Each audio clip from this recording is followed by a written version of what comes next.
The young and the restless spoilers, where has Sally Spectra been? It's the question that's echoed through the penthouses and offices of Genoa City like a soft, unanswered whisper.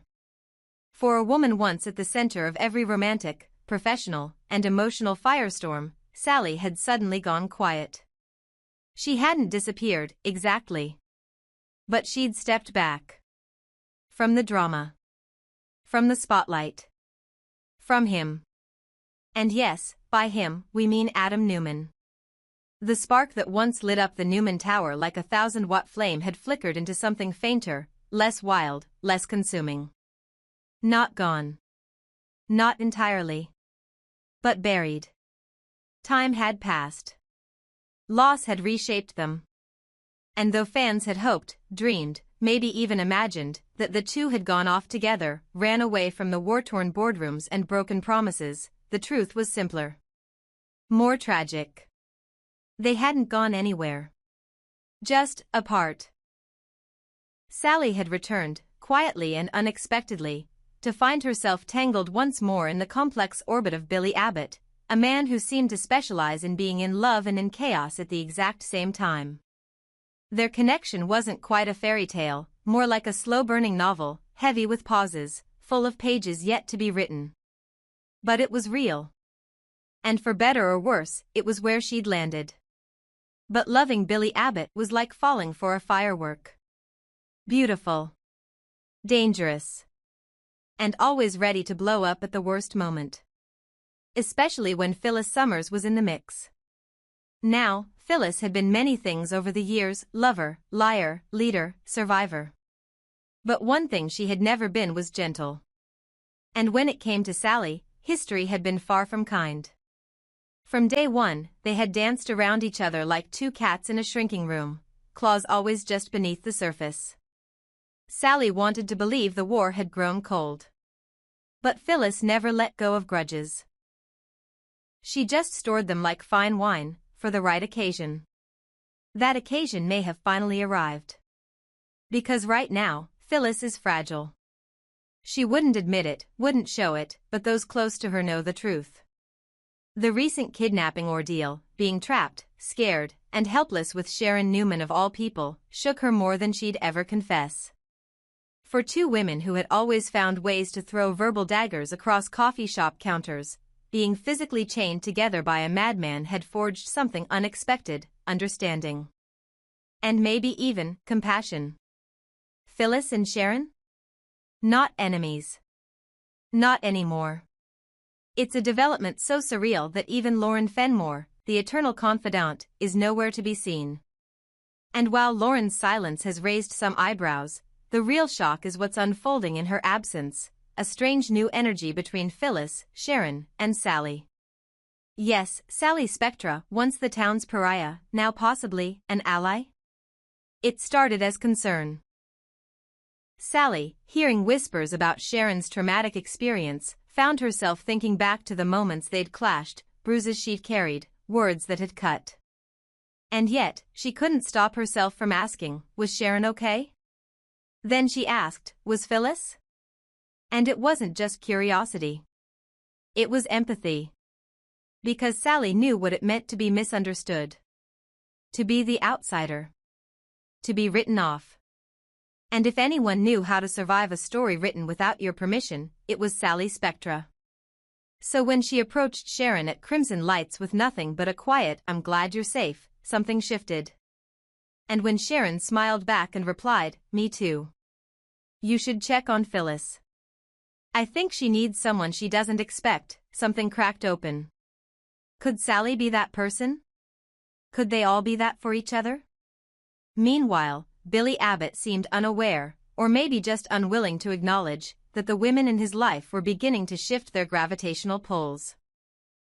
He was still caught in the tangle of guilt, loyalty, and confusion. He cared for Sally. That was true. But Phyllis still lived in the corners of his mind, like a scar he couldn't stop tracing. And Sharon? The trauma of their captivity had tethered them together in a strange, unspoken bond. Sally noticed. And she wondered, how many women does one man need before he figures out what he wants? And where was Adam Newman in all this? No one quite knew. He'd gone radio silent again. Some said he was in Los Angeles. Others whispered about a sabbatical. But Sally didn't ask. Not because she didn't care, but because she couldn't. Asking meant opening old doors. And for once, she was trying to walk forward, not backward. But fate has a funny way of circling back. Because now, with Phyllis vulnerable, Sharon recovering, and Sally rediscovering her empathy, a new triangle, or perhaps a new alliance, is quietly forming. One not based on romance, but resilience. On survival. On mutual recognition. What if Phyllis, Sally, and Sharon aren't just rivals orbiting the same men, but women done with being defined by them? What if this spring in Genoa City is less about war, and more about rebirth? Fans may have tuned in for love triangles. But they might just stay for the unexpected friendship of three women who were never supposed to be on the same side. And in a town where alliances shift like sand, this one might just become the most powerful of all. Would you like to explore this further in a scene where Phyllis opens up to Sally and Sharon? Or a shocking return of Adam that reawakens Sally's conflict? I can also dive into Billy's growing instability as he watches the women in his life turn their focus away from him. Just say the word. We'll explore Daniel Romalotti's wandering soul, Phyllis and Sally's simmering tension, and Billy Abbott's fragile ambitions, all through the lens of career, identity, and Genoa City's ever-shifting power dynamics. What exactly is Daniel Romalotti doing? That's the question whispering through the walls of Abbott Communications, through the late-night meetings and the empty calendar invites that bear his name but never get confirmed. Once heralded as a creative mind with a fresh vision for the future of media in Genoa City, Daniel now spends more time at Society nursing coffee than he does at the office nurturing innovation. And it's not that people haven't noticed. They have. Especially his mother, Phyllis Summers, who practically strong-armed his appointment into existence in the first place. She pulled strings. She made calls. She danced delicately between family loyalty and professional persuasion to get Daniel into Abbott Communications with a promise that he'd not just fill a role, he'd define it. Build it. Shape it into something worthy of the family name. But weeks have passed. And what's Daniel done? Nothing. Or close to it. What he has done is cultivate a low-key, intriguing friendship with Tessa Porter, the artistic soul navigating her own reinvention. The two of them have been spotted together at Society more than once, talking music, life, grief, and new beginnings. Some would say it's harmless.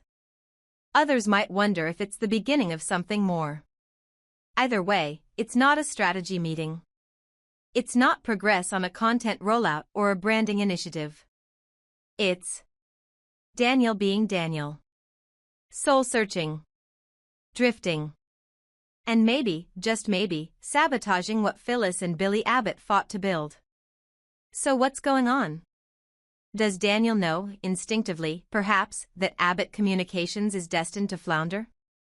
Is he stalling because he senses a lack of direction? Or is this just another chapter in the long-standing Romalotti family tradition of self-sabotage masked as introspection? One thing is clear, Phyllis Summers is reaching a boiling point. She didn't claw her way back into the business world to babysit her grown son through an existential crisis. She sees the cracks forming in the foundation, Billy's distracted focus, Daniel's inertia, the growing skepticism from the board, and she knows what happens when too many creative types are left unsupervised. Chaos. Collapse. But unlike the Phyllis of old, who might have bulldozed everyone to assert control, this Phyllis knows she needs allies. Which brings us to the most unlikely possibility of all, Sally Spectra. Now, Phyllis and Sally have never been friends. They've rarely even been neutral. Their history is fraught with jealousy, mistrust, and the kind of mutual disdain that usually ends in one of them getting locked out of an office or thrown down a verbal staircase. But there's one shared thread pulling them into the same orbit now, Billy Abbott. Sally cares for him. Phyllis used to. Maybe still does. And both of them see that without someone at his side. Or maybe two someones, Billy's dream of making Abbott Communications a real contender is going to die a slow, quiet death. So what happens when two redheads decide to stop fighting over a man and start fighting with him? It starts with awkward meetings. Phyllis shows up at Crimson Lights while Sally's mid-espresso. "We need to talk," she says, not asking. Sally blinks. "About what?" "Who gets the last word in passive-aggressive office memos?" "About Billy," Phyllis replies. "About Daniel. About not letting this place crash because the men can't find the gas pedal." There's a pause. A long one. Then Sally gestures to the seat across from her. "All right. Let's talk." Because the truth is, she sees it too. Daniel's adrift.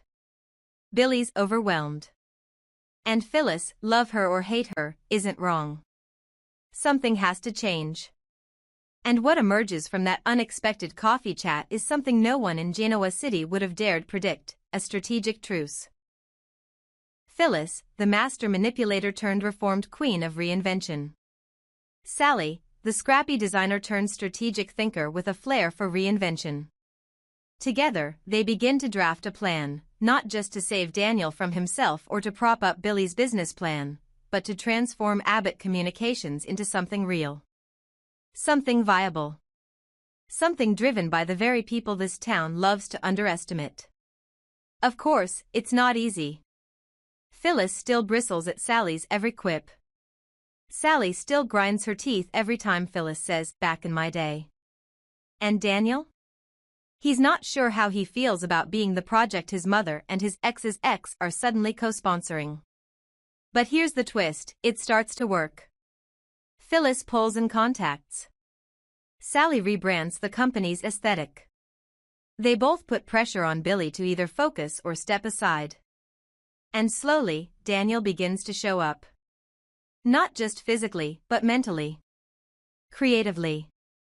He picks up that guitar again. He starts storyboarding ideas. He talks to Tessa about collaboration. He begins to believe he still has something to offer.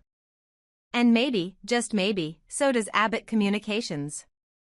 In a town so often defined by its dynasties, the Newmans, the Abbotts, the Winters, it's easy to forget that some of Genoa City's most compelling stories don't come from boardroom battles or hostile takeovers. Sometimes, they come from unlikely alliances, forged not out of love or legacy, but out of necessity. What if Phyllis and Sally, rivals, redheads, survivors, aren't just temporary collaborators? What if they become something more? What if they're the team no one saw coming, doing the work no one else had the patience to finish? And if Daniel rises through that? If Billy thrives under their strategic iron fist in a velvet glove? Then maybe, this isn't a sad commentary on a man depending on women to clean up his mess. Maybe it's a story about how women who once tore each other apart now lift an entire company to its feet. And in Genoa City? That's not a weakness. That's a revolution. Would you like the next scene to feature Phyllis and Sally pitching a joint strategy to Jack, or Daniel opening up to Tessa about what's held him back? I can also build the moment when Billy realizes he's no longer the one steering the ship, and how that affects his relationships. Just say the word.